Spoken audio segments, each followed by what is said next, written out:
Hello everyone, this is AndresRestart, and this time we are talking about how this new footage for Hyrule Warriors Age of Imprisonment is teasing an exciting future for The Legend of Zelda. And I mean this from multiple angles here, from simply the perspective of Hyrule Warriors Age of Imprisonment, but also with other games that I think could be coming later down the road, and just the overall standard of Zelda as well. There are multiple interesting angles here from everything we've seen of this latest footage. So let's get into it. The first big point I want to get to here is that with this latest trailer, or actually latest two trailers, because we got a trailer in the direct, and then a few days later there is another trailer that came out that includes a few extra new scenes here, even though a lot of it is the same from the trailer in the direct. There's still some new stuff though. Anyways, across both these trailers, we see that for the most part, the game is running at 60 frames per second. Now we knew that Hyrule Warriors Age of Imprisonment was going to have better performance compared to Age of Calamity on Switch 1.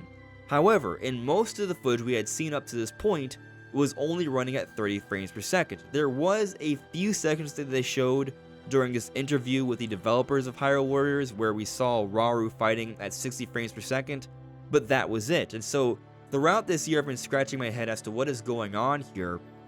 And what I had been speculating, or rather hoping, is that they simply weren't close enough to completion to show most of the game running at 60. But now that we have an official date, the game is coming out November 6th, and we have these latest trailers, most of the game is running at 60 frames per second. Now I say most of the game because we have seen that there is split screen gameplay, and with this split screen gameplay, it's only running at 30 frames per second, which makes sense honestly. Most of the time when games go into split screen gameplay, the frame rate is lower. But still, it's nice to see that Hyrule Warriors Age of Imprisonment, at least for the single player, is running at a smooth 60 frames per second, and I think this is kind of a big deal, because as another example of Zelda targeting 60 frames per second. We've seen several Zelda games on Switch 1 running at 60, except for Breath and Tears. We had Link's Awakening Remake, we had Echoes of Wisdom, we had Skyward Sword HD, and I have been theorizing for a few years now that Nintendo wants to push the standard for Zelda to run at 60. And now with Switch 2, we have the Breath and Tears Switch 2 editions that are running at 60, and now we have Age of Imprisonment. And so it has me optimistic that moving forward, spin-offs, 2D, and even the mainline 3D Zelda games are going to be targeting 60 frames per second. Now obviously, we don't know exactly what's going to happen with the future of Zelda, but it has me thinking that this is simply the standard they want for Zelda moving forward, and we've even seen this pretty much for most Nintendo titles, them targeting 60 on Switch 2. Which, by the way, I think bodes well for combat's much smoother, and I do think that combat should be prioritized in Zelda. I think there's improvements to be made there for 3D Zelda, and so hopefully we see that. But going beyond improvements to frame rates here, is there anything else we've learned from this latest footage? And there is. We have seen that sync strikes have been confirmed. We had speculated that you'd be able to combo up with other characters, and we have seen that to be the case, and you can mix and match and experiment to see what's the most effective combination, so that should add to the overall gameplay there, giving you more to do. We've also gotten confirmation that various characters can use various Zona items in a variety of different ways, adding even more variation to the gameplay. And we've also seen that Minoru's construct has even more arms now, so it looks like they're expanding upon the moveset of this construct. And I doubt this discovery will come as any surprise to really anyone, but yes, as we see here, when Rauru defeats enemies, you can find rupees, so rupees are in this game. Going beyond that, this latest bit of footage from both trailers shows us 3 boss fights. So one of them is a new form of the Frox, and not in the depths, which I find to be interesting. This Frox seems to have been possessed by all the gloom from Ganon, but you'll notice it still has the tusks, it still has those giant arms in the front as it slams down with all its heft. This is simply a new form of the Frox, I believe. But we see 2 other bosses that aren't based off any species, however, they do still seem to share similarities to bosses we saw in Tears of the Kingdom.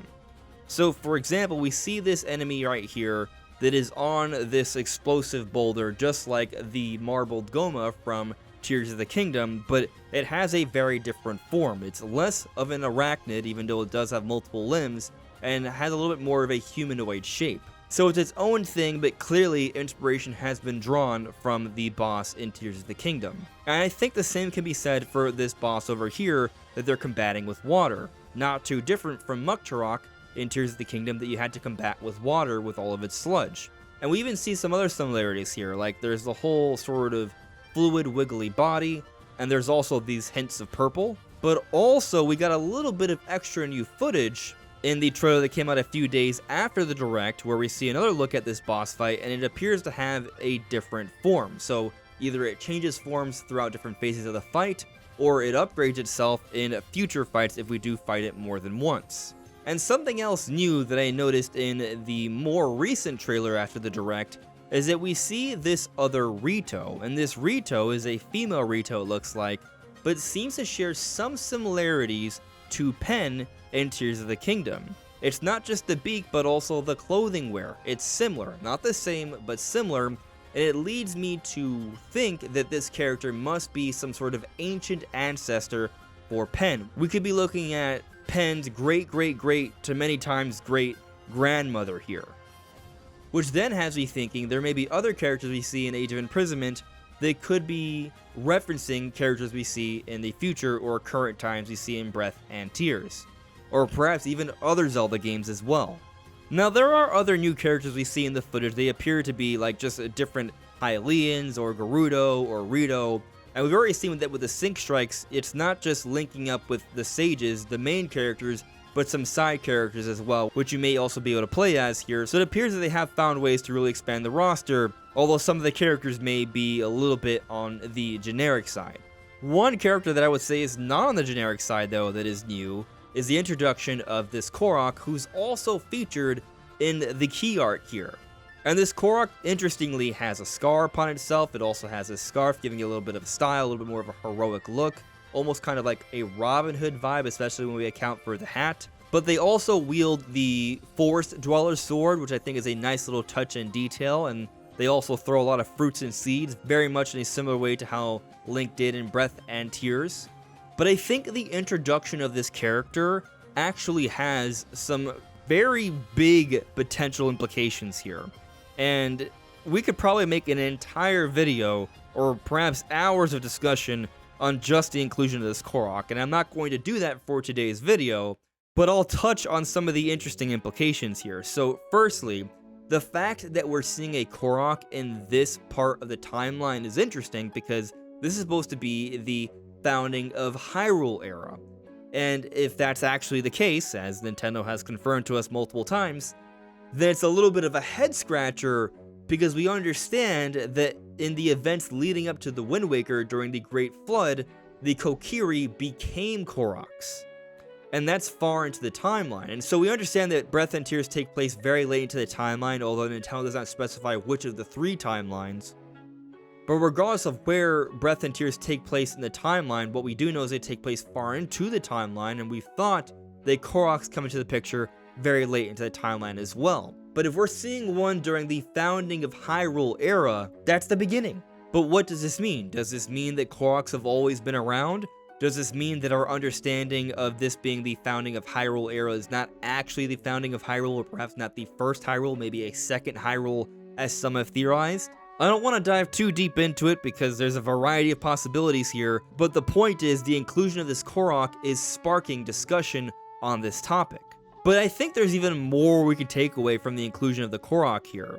Because if you take a look at the key art, clearly all these characters are important to the story, and clearly there's a big emphasis on all of these sages. All these characters are sages except for, at least from what we know of, this Korok and this other character that's embodying this construct, which we'll speak on in a moment here. Could it be that maybe this Korok is also somehow a sage? Now, this Korok isn't sporting a mask like some of the other sages, but the Korok is still wearing a mask, as all Koroks do, and we have seen Koroks be a sage before in Maker from the events of the Wind Waker, and we've also seen Kokiri be sages, and we know that Koroks came from the Kokiri, so it's not that much of a stretch to think that perhaps another Korok could become a sage. And when we also consider that we learned from Tears of the Kingdom that when you ingest a secret stone, you become an eternal dragon, And given that there are other eternal dragons, it implies that there were other secret stones, and perhaps there were other sages that took these secret stones, the item that the sages have, to become the eternal dragon. So maybe there were other sages, and maybe this Korok could be one of them. Now, is this Korok like Farosh or Nader Dinral? I don't see too many connections there. I think it's unlikely. Although if we find out this Korok is named Farosh, then that might be a really strong hint. I'm just saying it's a possibility, and of course there's also a possibility there could be other eternal dragons that simply have not been shown in the events of Tears of the Kingdom.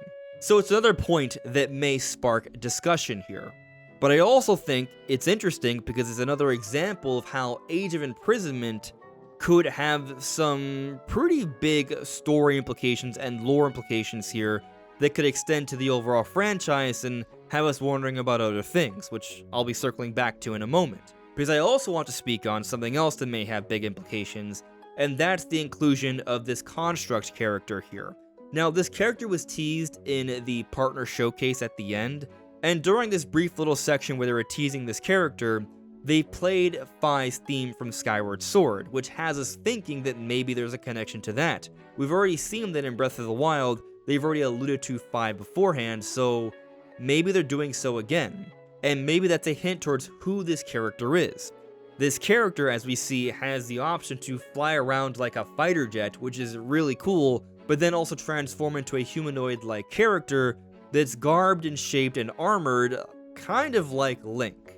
Now, we know that Link from Tears of the Kingdom had no involvement with the events of the Imprisoning War, besides just being an inspiration for Princess Zelda to do more and set up things to save the future. So I don't want to assume that this is the spirit of Link from Tears of the Kingdom helping out during this time. But it's also a strong possibility because we've seen plot contrivances like this before in Hyrule Warriors Age of Calamity, bringing in a whole bunch of characters from the modern time into the past. So they might just do it again with this construct here.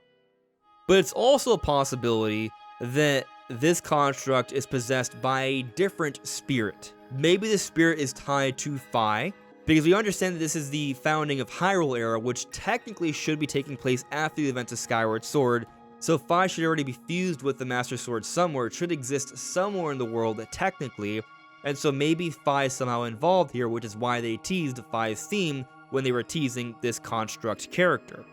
But something else I've thought about when it comes to the events of this game is that Princess Zelda is in this timeline because she was called back through her time abilities and the secret stone that she picked up, but there isn't a spirit of the hero, at least not one with the name of Link. And whenever there's a Ganondorf or a Demon King, we understand throughout the history of Zelda there's supposed to be a Zelda and a spirit of the hero named Link. Now maybe the spirit of the hero doesn't actually have to be someone who's named Link. Maybe the spirit of the hero is King Rauru, and maybe a Zelda doesn't actually have to be a Zelda, it could just be someone with the royal bloodline like Queen Sonia. So maybe there's not actually a need for Link to be involved in this time. From a whole Destiny perspective is what I mean.